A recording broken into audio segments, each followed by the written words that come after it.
자, 저희 행복감 이제 저희들 3단원 저희 두 번째 시간 한번 해보도록 하겠습니다. 자, 일단 우리 하드웨어는 앞에서 배웠죠. 이제 이 하드웨어를 쓰면 이제 이 조직을 어떻게 이끌어 나갈까에 대한 이제 리더십을 한번 배워야 됩니다. 요즘 리더십에서 좀 잘 나오죠. 왜냐면 이제 솔직히 경영학에서 우리 주로 배우는데요. 이 저희들 지금 행정학교 교수님들 중에 경영학 수업을 하시는 교수도 많고요. 이 경영학 수업이 요즘에 대부분 다 행정학에서 박사 과정을 볼 때 다 경영학 교수님들 가르치십니다. 그러니까 이 리더십 이론을 굉장히 잘 하는 거예요. 예. 그래서 이 리더십 이론을 좀 잘 아셔야 되는 건데, 자, 한번 가보도록 하겠습니다. 특성모는 뭐냐면 이런 리더가 될 특성이 있다는 거예요. 뭐 물병자리다, 아니면 IQ가 얼마다. 여러분들 요즘 많이 하는 MBTI 있죠. 그러면 MBTI가 보면 위대한 지도자가 나와야만 우리는 리더가 될 수 있다고 보는 거예요. 이게 무슨 소리야? 뭐 이런 생각 들잖아요. 그래서 이제 특성도는 별 의미가 없고, 행태로는 이런 눈에 보이지 않는 특성보다는 눈에 보이는 어떤 행동과 태도가 더 성과를 잘 내는지 이걸 연구한 겁니다. 그래서 뭐 일 중심이냐 인간 중심이냐 이걸 기본으로 해서 나눴던 게 행태론이고요.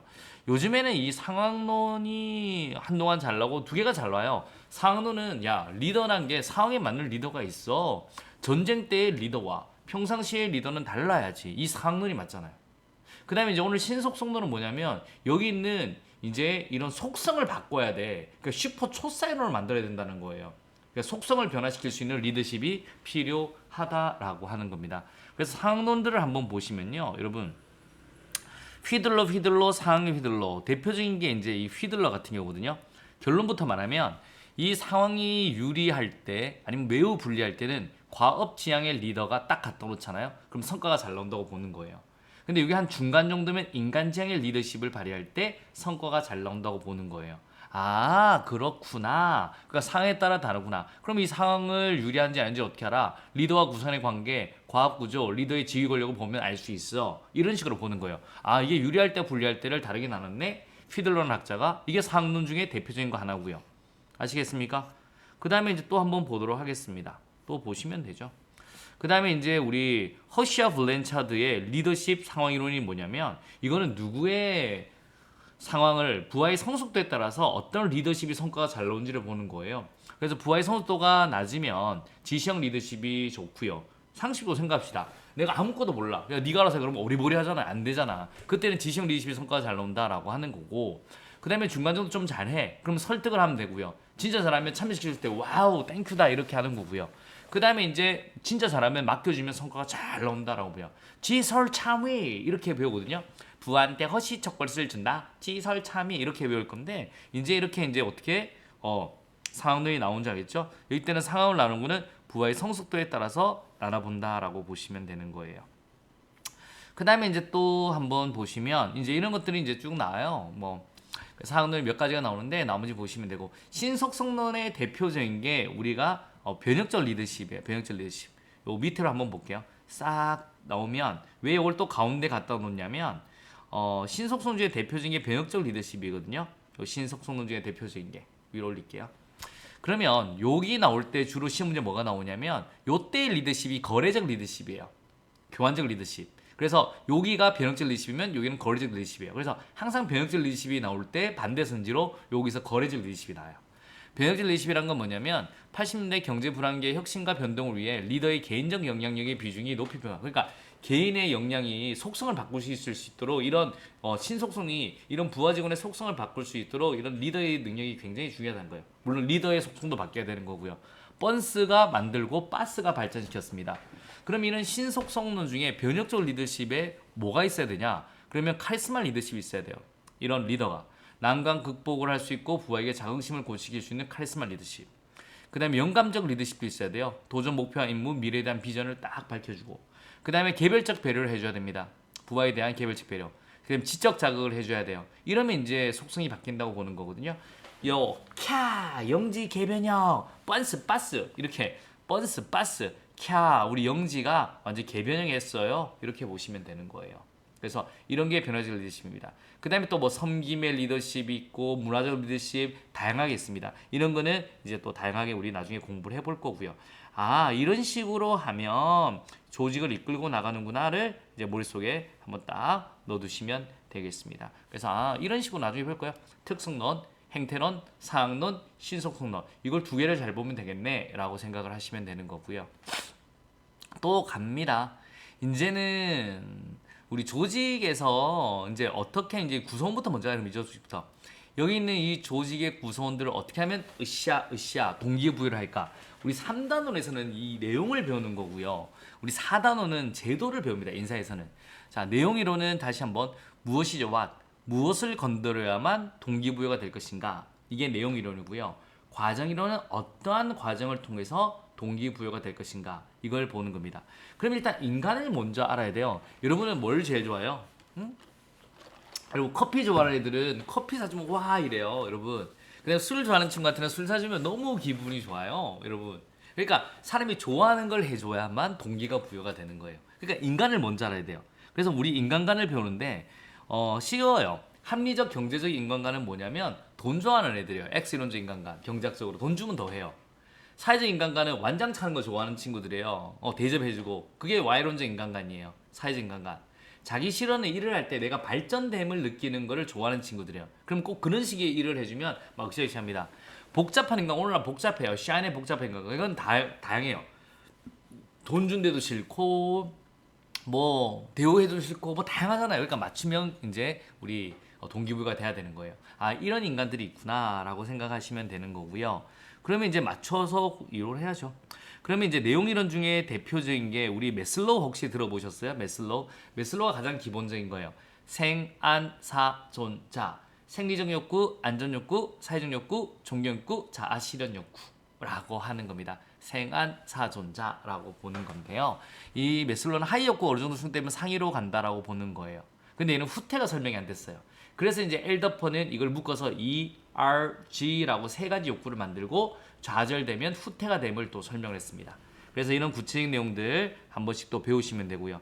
아 그렇구나. 그 다음에 이제 우리 맥그리거 같은 경우는 이거예요. X이론과 Y론으로 나눴죠. X이론적 인간은 어떤 인간이냐면 일하기 싫어하고 게으르고 수동적인 존재. Y이론적 인간은 일을 놀이처럼 하는 친구도 있죠. 자발적, 의욕적이고 이렇게 하는 친구들 Y이론적 인간. 그럼 X이론적 인간한테는 경제적 보상해주면 돼요. 야 알면 패면 되는 거예요. 이렇게 하는 거고 Y이론을 맡겨줘야 돼요. 여러분 지금도 우리 보면 인강 보시는 분들 중에 우리 캠스터디 같은 거 하시는 분들 많죠. 거기 보면 막 우리 캠스터디 우리 조장님 같은 경우는 막 스스로 막 계획 잘 짜고 다 해주고 다 해주잖아요. 그런 분들은 Y론적 인간이라고 보시면 돼요. 반면 우리 학원 나가서 독학방 가서 야 휴대폰 내놔 안 하면 너 혼난다 뭐 이런 애들이 X론적 인간이에요. 맥그리거의 XY 이렇게 머릿속에 넣어두시면 되는 거고요. 그 X이론 같으면 잘하면 상 주고 못하면 패야지 동기부여가 되는 거고 반면에 Y론은 가만히 놔둘 때 잘하는 거고 이렇게 보시면 돼요. 그다음에 허즈버거 이원론도 나중에 잘 나와요. 얘는 계층화를 만든 게 아니에요. 이원화를 한 거지. 불만요인 위생요인과 만족요인 동기요인으로 나눴어요. 이게 나쁘면 일 안 해요. 아 진짜 짜증나서 일 안 할래. 그다음에 이게 너무 좋다고 일을 하진 않아요.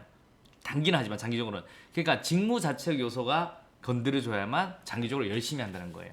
그래서 불만의 반대는 불만이 없지 만족하지가 않는 거예요. 그러니까 이 개념이 제일 중요한 건 불만의 반대는 불만이 없다라는 거예요.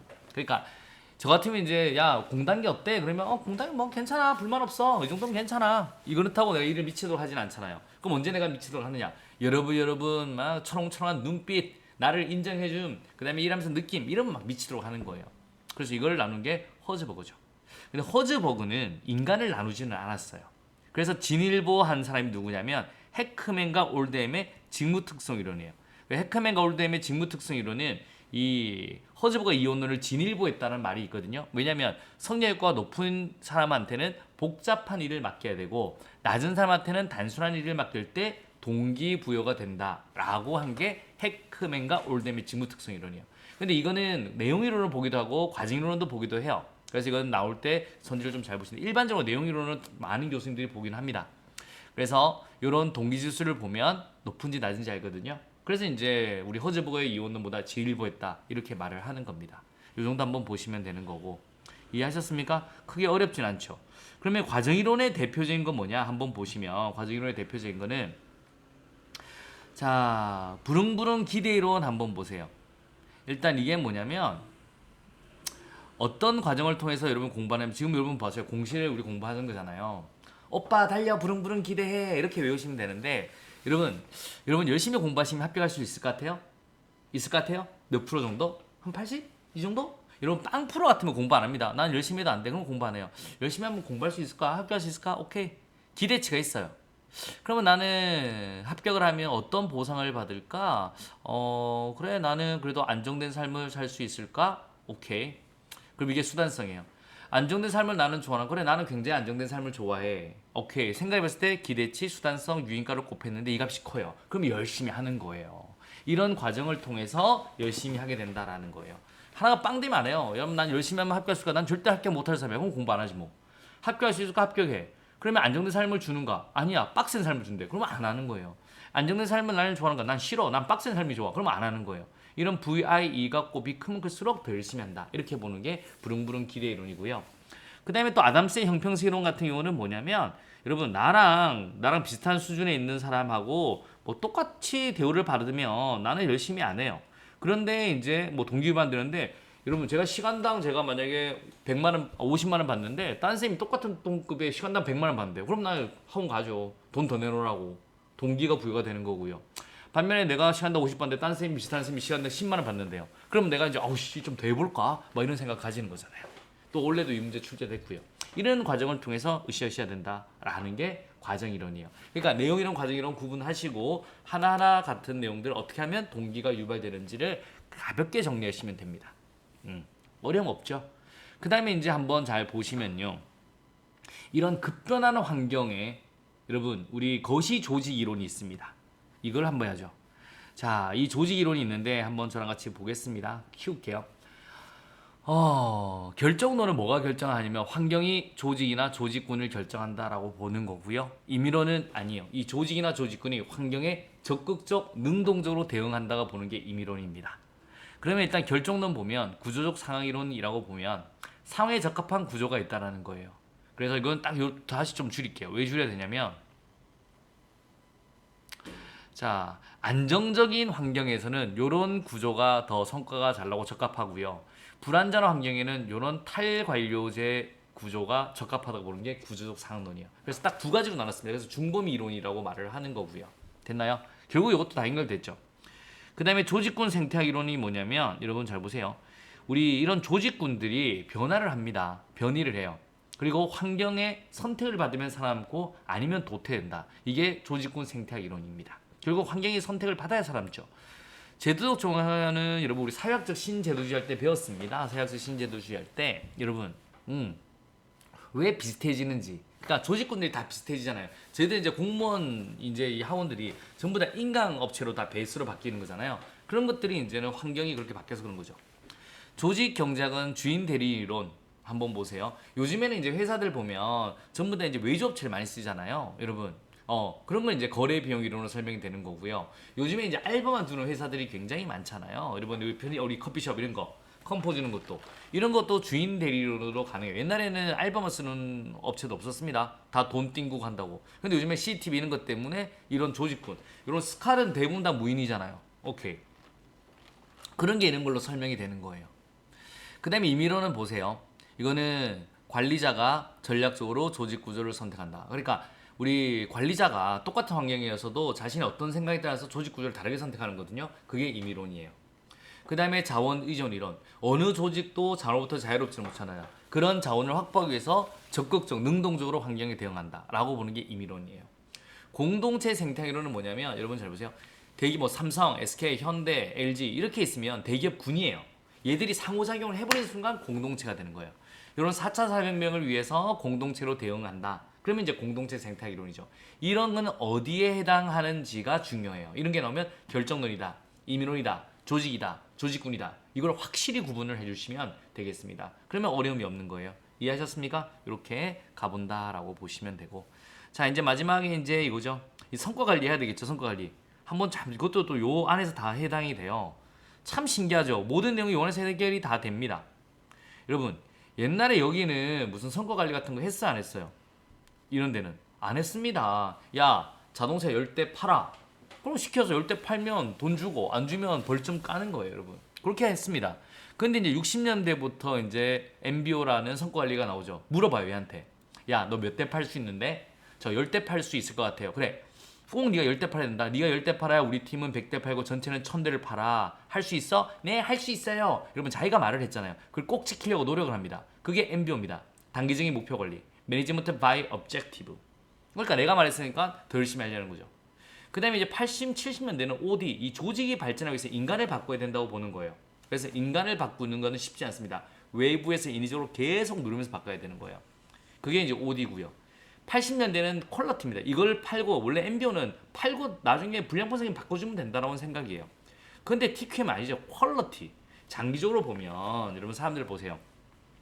우리 고객이 만족할 때 여러분 다음에 또 사는 거예요. 저 같은 경우는 정말 참 뭐라고 하냐면 저는 제가 만족하는 제품이 있으면 계속 그것만 쓰는 스타일이거든요.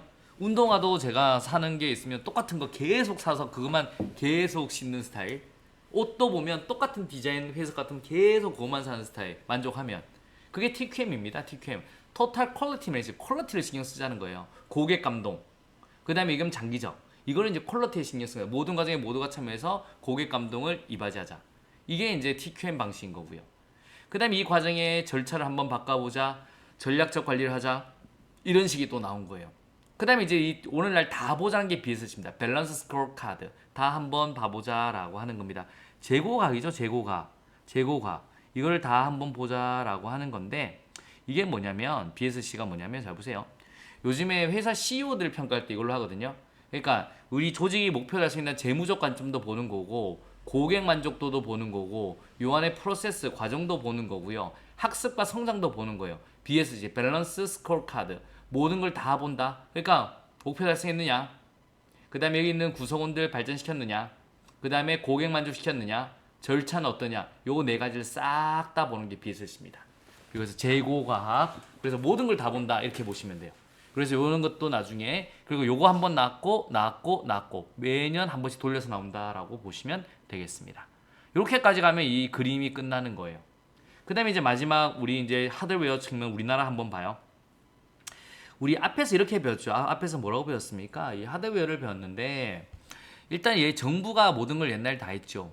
근데 이제 우리 힘들 때 민영화가 나오잖아요. 민영화 하자라고 나오는 겁니다. 민영화. 그러니까 영국 같은 경우는 79년 올 시작 터져서 80년대고 우리나라 같은 경우는 IMF 97년 터졌을 때 민영화 했습니다. 그래서 줄이고 민영화를 하자. 그럼 여기 남은 정부는 어떻게 구성되는데 본부 조직하고 그 다음에 우리 소속 기관으로 나뉘어요.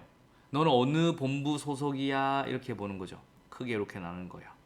본부에는 누가 있어요? 여러분 본부에는 짱이 있죠. 그 밑에 하부 조직에는 여기가 보조기관이에요. 보조기관과 옆에서 도와주는 보좌기관. 왜? 아잖아요. 보좌기관이 있어요. 그 소속기관의 밑에 특별지방행정기관과 부속기관으로 운영이 됩니다. 경찰 같으면 경찰병원, 경찰대가 부속기관이죠. 지방경찰청 같은 경우는 특별지방행정기관을 보는 거고. 이렇게 이제 중앙행정기관들이 이렇게 구성이 됩니다. 그 다음에 이제 우리 아예 민영화는 이제 뭐 삼성 같은 경우고요. 그 다음에 이제 어떻게 또 구성이 되냐면 우리 자꾸 떼라고 하니까 민영화를 시켰는데 민영화를 시키기에는 너무 공공성이 큰 거예요. 그래서 이제 우리 정부 기업을 만들어냅니다. 정부 기업을. 그래서 딱 보시면 뗐긴 뗐는데 정부라는 지붕 안에 뗀 겁니다. 그게 정부 기업하고 책임 운영 기관이 있습니다. 정부 기업은 딱 정해졌어요. 우리 우편, 양곡, 조달, 우체국 예금 요 네 가지를 정부 기업입니다. 다 공무원인데요. 기업처럼 움직이는 거고요. 책임 운영 기관은 요 소속 기관들 있죠. 요 소속 기관들 중에 책임 운영 기관으로 딱 지정해요. 너는 지금부터 책임 운영 기관이다. 딱 지정을 해줍니다. 그럼 재량이 갑자기 확 넓어지는 거예요. 아시겠습니까? 그러면 책임 운영 기관 같으면 이런 거예요. 우리 특허청만 혹시 중앙행정기관 중에 유일하게 특허청이에요. 하나밖에 없습니다. 그 다음에 이제 국립근가, 문체부 밑에 있는 우리 부속기관 중에 국립극장 같은 경우는 이거는 이제 책임 운영기가 딱 지정돼요. 그럼 이제 국립극장 관장이 운영을 주로 하는 거예요. 그럼 이런 것들이 다 책임 운영 기관입니다. 그래서 이런 거구나. 책임지고 네가 운영해라. 그럼 성과를 보겠다. 그럼 뭘 주는데? 행정과 재정상의 자율성을 줄 거야 라고 하는 겁니다. 됐나요? 그래서 우리 책임운영기관은 중앙책임운영기관 하나와 나머지 다 소속기관 중에 책임운영기관으로 지정을 하는 거예요. 그럼 재량이 확 넓어지는 겁니다. 이제 이런 것들을 또 특성이 뭔지를 배우게 되는 겁니다. 이런 거 배우는 거구나 이렇게 배우시면 되고. 그 다음에 이제 공공기관 보세요. 우리가 공기업들이라고 하는 거 이런 거예요. 여러분 잘 보세요. 공공기관인데 이걸 나누는 기준이 있죠. 여러분 우리 공기업이라고 하는 거는 크게 이렇게 나눠요. 공기업은 한번 보세요. 공기업은 이렇게 두 가지로 나눌 수 있거든요. 이렇게 그림이 좀 똑바로 그릴게요. 이렇게 이렇게 이렇게. 그래서 요거는 정부 부채형 공기업이라고 하는 거고요. 우리가 일반적으로 말하는 공기업은 얘예요. 근데 정부 부채형 공기업, 그리고 공기업은 이렇게 나눠요. 정부 부채형 공기업은 정부 부처형 공기업. 요것들이 정부 부채형 공기업이고 이거는 그냥 공기업인 거고요. 그다음에 이제 공공기관은 그 대신 어떻게 나누냐면 이렇게 나눠요. 얘들이 이제 공공기관인 거예요. 공공기관. 얘들이 공공기관. 얘들이. 그럼 얘들 나누는 기준이 있죠. 어떻게 나눠요, 여러분? 그래서 요 기준이 요거예요. 공공기관을 나누는 기준 한번 보세요. 쉬워요, 여러분. 좀 축소해서 그릴게요. 좀 축소해서 예쁘게 지우고 깔끔하게 하도록 하겠습니다. 이렇게 놓고 보면 좀 편하겠죠? 자, 그러니까 쉽게 말해서 직원이 300명 이상, 수입액이 200 이상, 자생모 30억 이상인 거를 우리가 공기업이나 준정부 기관으로 지정할 수가 있습니다. 이걸 지정할 수 있어요. 오케이? 이렇게 지정할 수 있는 거고요. 그 대신 이제 기업이란 말 붙으면 돈을 잘 벌어야 되죠. 자체 수입이 50% 이상이어야 되는 거예요. 그 다음에 시장령은 더 잘 벌어야 돼요. 2조 이상이고 자체 수입 85% 이상이어야 됩니다. 아시겠습니까? 그렇게 이제 그 다음에 2조와 안 되는 거와 이렇게 나뉘고요. 준정부기관은 기금 관련과 위탁 집행형 이렇게 이제 공공기관인데 공공기관의 뜻이 뭐냐면 국가 50% 이상 지분 가지고 30% 이상 지분 가지고 사실상 지배를 하거나 아시겠습니까? 그런 걸 말을 하는 겁니다, 여러분 기본적으로. 근데 안 되는 것들 보시면 상호부조기관 안 돼요. 왜? 얘들은 공공에 영향을 미친다고 공공기관 지정했는데 그다음 지방공기업은 따로 정해져요. 지방공기업법에서. KBS, EBS는 안 돼요. 왜? 공공기관 지정하는 이유는 뭐냐면 감시하려고 하는 거예요. 언론은 감시하면 안 되잖아요. 이렇게 이제 나뉜다라고 보시면 되는 건데 이게 매년 여러분들 시험 때 되면 우리 지정을 기재부에서 합니다. 여러분 기재부에서 이 지정을 하는데 그건 매년 한번 보고 가시면 돼요. 매년 보고 크게 바뀌면 한 문제 나오는 거고요. 거의 잘 안 나와요, 여러분. 그런데 이거는 우리 3월 때 항상 이제 발표 2월 말에 나는데 우리 3월 법령 특강할 때 이거 내용을 꼭 정리해 줍니다. 그래서 이 내용은 그때 한번 들어보시고 요거 나올 것 같아요. 그럼 한번 보고 안 나올 것 같아요. 그러면 이제 그냥 크게 문제 안 삼으시면 되는 거예요. 이런 식으로 나눕니다. 아, 정부고 중앙행정기관은 이렇게 본부와 소속기관으로 나뉘구나. 짱 밑에는 보조와 보좌 나뉘고 소속기관은 특별지방행정 부속기관이 있는구나. 그 다음에 이제 공공기관인데 이거는 공기업, 준정부기관, 기타 공공기관으로 나뉘는구나. 아, 이거 하는 건 감시하려고 이렇게 하는 거구나. 이렇게 보시면 돼요. 이거는 기재부가 이렇게 지정을 하는데 그럼 법률특강 때 한번 보고 들어가자라고 보시면 끝나는 겁니다. 아, 정부기업 책임운영기관은 얘들은 결국 다 공무원이구나. 그러니까 뗐긴 뗐는데 정부 안에 떼어낸 거구나. 이렇게만 머릿속에 넣어두시면 깔끔하게 정리가 됩니다. 여러분 그럼 우리 챕터 3이 이렇게 끝나는 거예요. 챕터 3이. 3은 결국 이 그림 하나로 모든 승부를 본다라고 생각하시면 돼요. 여러분 정말 요 하나에 싹 3단원이 다 들어가 있거든요. 그래서 요 내용 꼭 머릿속에 항상 공부하실 때도 보시고요. 이걸 기본으로 내가 뭐 배우는지를 봐야 되는 거잖아요. 그러면 이제 가볍게 아니라 굉장히 잘할 수 있습니다. 여러분 생각보다 공부라는 게 사회과학이라는 게 어떠냐면 내가 지금 뭘 공부하고 어떻게 어느 부분이 있고 뭐가 다른지만 알면 맞출 수 있는 문제가 굉장히 많습니다. 이 사회과학이 가장 중요한 게 주저리 말로 하는 게 아니고요. 뭘 배우고 어떤 차이점이 있다. 이걸 보는 게 진정한 사회과학 공부하는 겁니다. 아시겠습니까? 그래서 지금 이게 딱 한눈에 이런 걸 배운다. 이것만 알면도 여러분 굉장히 큰 도움이 되는 겁니다. 굉장히 막 여러 가지 사례를 막 복잡하게 지저분한 거 많이 하면 헷갈리기만 해요.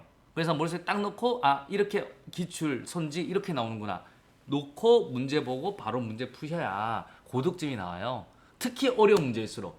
여러분 어떤 사람은 어려운 문제일수록 뭐 설명을 여러 번 해가지고 한다 하지만 어려운 걸수록 이렇게 틀 안에 이해를 하고 문제를 푸셔야 여러분 복잡하거나 진짜 어려운 문제에서 바로 현장에서 한두 문제는 바로 풀 수 있는 겁니다.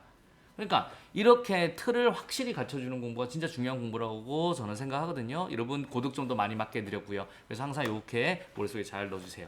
여러분 인사도 이제 그림 몇 개로 안 끝나요? 몇 개 딱 하면 끝나거든요. 인사도 한번 꼭 틀을 잡아주세요. 이제 저희들 행복 깡이었습니다. 자, 이제 좀 이따가 4단원에서 봬요. 수고하셨어요.